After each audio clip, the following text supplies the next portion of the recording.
மைத்லிஸ் music therapy channel. இன்றைய பதிவில் discipline is a corner stone to success அப்படின்ற தலைப்பில் சில செய்திகளை நம்ம பகிர்ந்துக்கலாம். முதல்ல சக்சஸ் என்று சொல்வது என்ன? வெற்றி, எல்லாவற்றிலும் மேலான முடிவுகள் கிடைப்பது. அது படிக்கிற விஷயத்தா இருந்தாலும், ஆஃபீஸ் போகிறதா இருந்தாலும், இல்லை அலுவலகத்துக்கு தொடர்புடைய செய்திகள், இல்லை ஒரு ஆராய்ச்சி மாணவன், இல்லை வேலை ஹவுஸ் ஹோல்டு பண்ணக்கூடிய ஹோம் மேக்கர் அப்படியே இருந்தாலும் யாருக்குமே வெற்றி என்பது அத்தியாவசியம். வெற்றியில் என்ன, எல்லாருமே ஒரு பெரிய பேட்டில் ஃபீல்டில் கிடைக்கிறது தான் வெற்றி இல்லை. சாதாரண டே டு டே ரொட்டீனில் சில வேலைகளை, சில செயல்களை சிறப்பாகவும் பிசிறில்லாவும் பிழை இல்லாமல் செய்கிறோன்னு வைங்க, அதுவே வெற்றி தான். அவங்க ஆங்கிலத்தில் ஒரு வார்த்தை சொல்லுவாங்க, எ வெல் கமன்ஸ்டு ஒர்க்.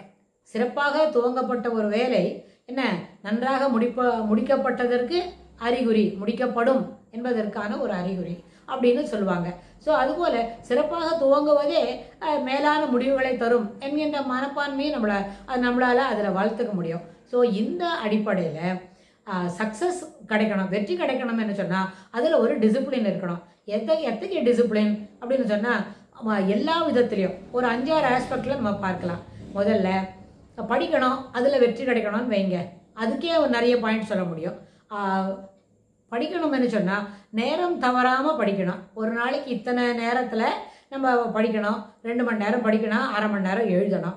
இல்லைன்னா 2.5 மணி நேரத்தில் 1 மணி நேரம் எழுதணும், 1 மணி நேரம் படிக்கணும் அப்படின்னு. So what ever it is, நம்மளுக்கு இருக்கிற ஹோம்ஒர்க்கோட பளுவுக்கு ஏற்ற பிரகாரம் அதில் இருக்கிற கடினமான வேலைகள் அப்படின்னு சொன்னால் அதுக்கு தகுந்த மாதிரி அதை செக்ரிகேட் பண்ணிவிட்டு எதெல்லாம் எளிமையாக வரும் அப்படின்னு வைங்க. சில பிள்ளைங்க ரொம்ப நல்லா கணக்கு போடுவாங்க, அதனால் முதல்ல கணக்கு போடுறது, அடுத்தது ஆங்கிலம் படிக்கிறதுக்கு சிறப்பாக வரும் அப்படின்னு சொன்னால் அந்த கணக்கு போடுறதை சீக்கிரமாக முடிக்கலாம், அடுத்தது ஆங்கிலமும் படித்து முடிச்சிடலாம். அப்படின்னா இது 2 முடிச்சுட்டோன்னு வைங்க, மேஜர் ஒர்க்கில் ஒரு 2 பார்ட்டு சீக்கிரமாக முடிச்சுட்டோம் அப்படின்னா அதுவே நம்மளுக்கு ஒரு தன்னம்பிக்கை கொடுக்கும். அது என்ன, ஒரு 50% நம்ம ஜெயிச்சதா அர்த்தம். ஆனால் பாதி தாண்டினா போகாது இல்லை, பாக்கி உள்ள செய்திகளும் சேர்த்து தானே படிக்கணும். அதனால் பாக்கி உள்ள விஷயத்துக்கு இன்னும் கொஞ்சம் எக்ஸ்ட்ரா டைம் எடுக்கும். இது போல் 1/2 மணி நேரத்தில் அது 2 ஹோம்ஒர்க்கு முடிக்க முடியாது. அப்படின்னா அதற்கு நேரம் அதிகமாக எடுக்கும் என்ற காரணத்தினால நடுவில் கொஞ்சம் நம்ம என்ன பண்ணிக்கலாம், ராத்திரி சாப்பாட்டுக்கு உண்டான டிஃபனோ, என்ன ஒரு தயிர் சாதமோ என்ன வேணுமோ அதை சாப்பிட்டுக்கலாம். அடுத்தது அந்த வேலையில் எவ்வளோ டஃப் இருக்குது அப்படின்றதையும் பார்த்து வச்சுட்டு சாப்பிட போகலாம். அது 2 சாப்பிட்டு முடிச்சுட்டு வந்தேன், பாக்கி இருக்கிறது எழுதுகிற வேலையாக இருந்தாலும் வாய் விட்டு படிக்கிற வேலையாக இருந்தாலும் 2த்தையும் செய்யலாம். ஸோ அப்போ என்னாச்சு, இன்னைக்கு போதுக்கு இருக்கிற 4 ஹோம்ஒர்க்கில் வீட்டு பாடங்களில் 4மே நம்ம 8:30 மணிக்குள்ளே செய்து முடிச்சிட்டோம். It is 8:45, we are going to நம்ம தூங்குறதுக்கு கிளம்ப போகிறோம். என்ன ஊருக்கு போகிறோமா என்ன, தூங்குறதுக்குன்னா 3 வீடு தாண்டி போகணுமா?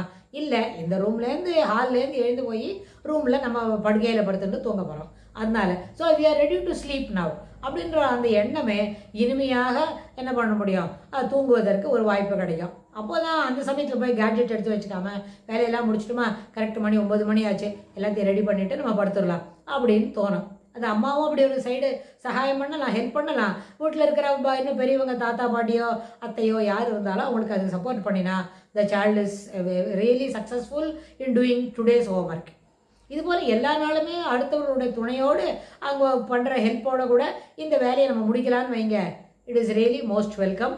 இப்படி தான் ஒரு குழந்தையோட அவங்களோட மனத்தில் இருக்கிற தைரியம் இருக்கே, we can able to complete this work on a given day அப்படின்னு ஒரு செல்ஃப் கான்ஃபிடன்ஸ் வருமே, அந்த செல்ஃப் கான்ஃபிடன்ஸை வளர்த்துக்கிறதுக்கு இதுபோல் சிறு சிறு வேலைகளை சிறப்பாக நேரத்துக்குள் முடிப்பது நல்ல ஒரு மனப்பான்மையை தரும். அதுவே வெற்றிக்கு வழிவகுக்கும். இது ஒரு ஸ்கூல் போகிறதா இருந்தால்.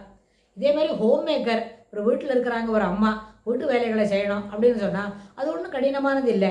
இந்த ரோலுக்கு அம்மா ரோல் செய்யணும்னு சொன்னால் கண்டிப்பாக வீட்டு வேலைகள் இஸ் பார்ட் ஆஃப் இட்.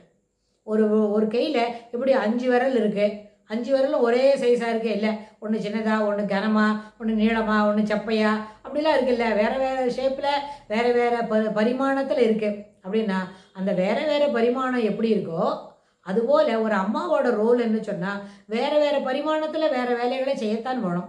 வேறு வேறு வேலைகள் வெவ்வேறு பரிமாணத்தில் இருக்கும். ஒரு அம்மா ஒரு home maker, she is preparing food at kitchen சொன்னால் அந்த வேலைகள் வேறு பரிமாணத்தில் இருக்கும். அதுக்கு நிறைய எஃபிகசி வேணும், எஃபிஷியன்சி வேணும், சாமர்த்தியமாகவும் செய்யணும். எஃபிகசின்றது சிறப்பாக செய்யணும், எஃபிஷியன்சின்னு சொன்னால் செய்யக்கூடிய பதார்த்தங்கள் சாப்பிடுவது போல் இருக்கணும், ஏனோ தானோன்னு இருக்கக்கூடாது. அப்படி இருந்தால் அது என்ன ஆகாது, வேலைக்காகாது. நிறைய பேருக்கு அந்த உணவு பிடிக்காது, அது யாருமே சாப்பிடல, பரிமாற முடியலன்னா உணவு பதார்த்தங்கள் என்ன பண்ணிடும், பாழாக போயிடும். ஸோ இந்த அடிப்படையில் பார்க்கும்பொழுது அந்த கிச்சனில் இருக்கிற வேலை, அதாவது உணவு தயாரிப்பது அப்படின்றது ஒரு சிறப்பான வேலை தான். அந்த உணவு தயாரிப்பது காலையில் பிரேக்ஃபாஸ்ட்டு, லஞ்சு, ஈவினிங் டிஃபனு, ராத்திரிக்கு டின்னர் அப்படின்னு சொன்னால் இந்த 4 வேலைகளையும் 4 வேலைகளுக்கு உண்டான சாப்பாடு, 4 வேலையில் பெரிய லை, வேலையின் போது சின்ன லை போட்டு 4 வேலை 4 times in a day, அப்புறம் 4 aspects of work அப்படின்னு சொன்னால் இது 4மே சிறப்பாக செய்யும் பொழுது அன்றைய ஒரு குறிப்பிட்ட நாள் ஒரு தாய் என்பவர்களுக்கு என்ன கிடைக்கும், ஹோம் மேக்கருக்கு வெற்றி கிடைக்கும். இது வந்து சக்ஸஸ்க்கு வெற்றிக்கு என்ன பண்ணணும், டிசிப்ளின் சொன்னோம் இல்லையா. இந்த 4 வேலையிலையும் என்ன பண்ணக்கூடாது, வேலைகளை விடாது செய்யணும். அது பரவாயில்ல, செய்யாட்டா பரவாயில்ல, இது கிளீனிங் இல்லைனா பரவாயில்ல, இதில் ப்ரிப்பரேஷன் ஒன்றும் வேண்டாம், சைட் டிஷ் பண்ண வேண்டாம், அப்படி இல்லை. எல்லாவற்றையும் சிறப்பாக செய்ய வேண்டும், எல்லாருக்கும் ஏற்புடையதாக இருக்க வேண்டும், அந்த வேலைகளை சிறப்பாகவும் செம்மையாகவும் செவ்வனே செய்ய வேண்டும். அப்படின்னா அன்றைய நாள் அந்த ஹோம் மேக்கருக்கு வெற்றி தான். அதனால் என்னாச்சு, டிசிப்ளின் என்ன சொன்னால் அது வெற்றியில் கொண்டு விடும்ன்றதுக்கு இது கூட நல்ல உதாரணம் தான். ஒரு பரீட்சைக்கு படிக்கிறோம், ஒரு காலேஜ் கல்லூரிக்கு போகக்கூடிய ஒரு மாணவர், அவர் ஆணாக இருந்தாலும் பெண்ணாக இருந்தாலும் அதுக்கு தயார் பண்ணிக்கிறோம் இல்லையா.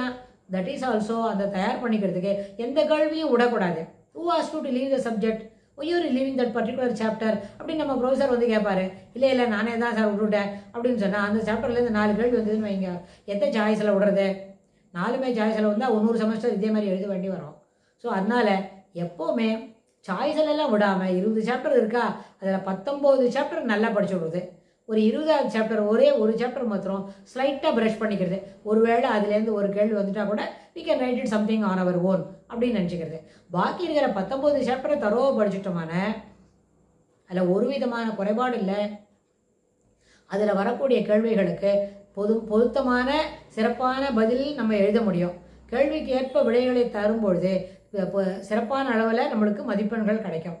அப்படி நம்ம செய்கிறோம்னு வைங்க, அந்த கவனம், அந்த சிறப்பான ஒரு ஊக்கம் என்ன பண்ணணும் தெரியுமா, அங்கே சக்ஸஸ் இருக்க பரீட்சையில் நல்லபடியாக மதிப்பெண்கள் வாங்கி மார்க் வாங்கி பாஸ் பண்ணுறோம் அப்படின்னு சொன்னால் அதுவே அங்கே இருக்கிற அந்த டிசிப்ளின், சரியாக படிக்கணும் இருக்கு இல்லையா, படிக்கிறதுக்குன்னு ஒரு டிசிப்ளின் இருக்கும், வரையறுக்கப்பட்ட நேரங்கள்.